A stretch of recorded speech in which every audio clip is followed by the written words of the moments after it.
દાહોદ જિલ્લામાં શિવરાત્રીના પાવન પર્વની ઉજવણીનો પ્રારંભ અત્યંત ભક્તિમય માહોલમાં કરવામાં આવ્યો હતો.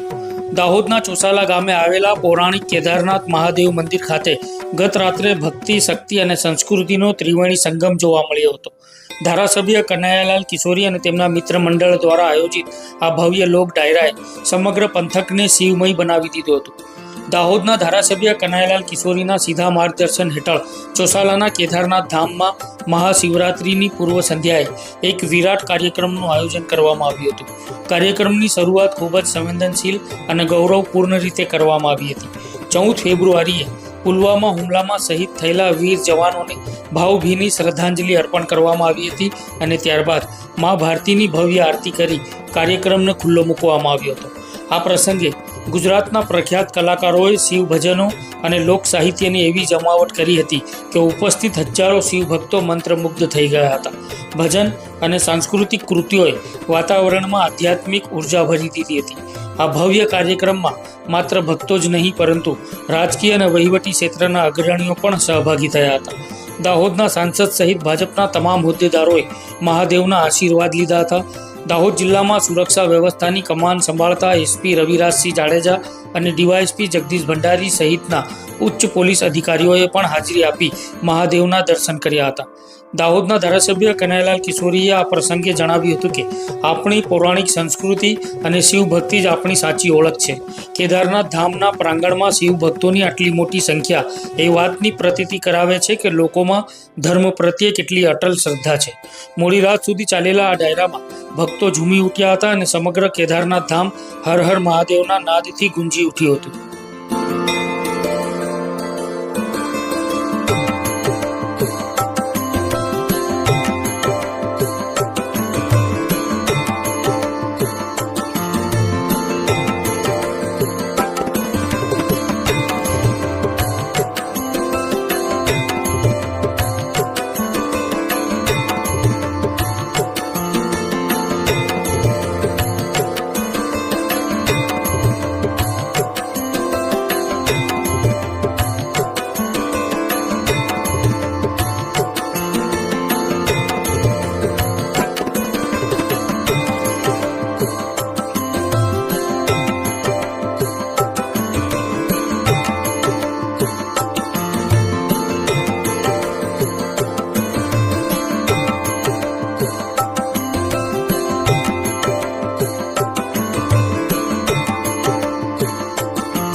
જય મહાદેવ.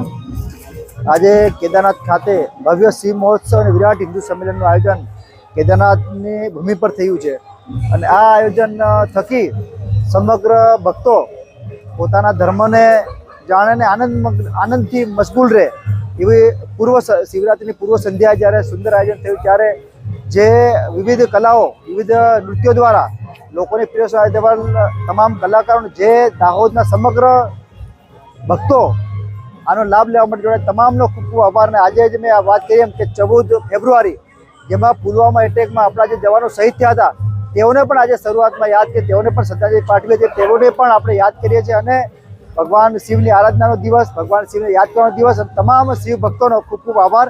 જય મહાદેવ.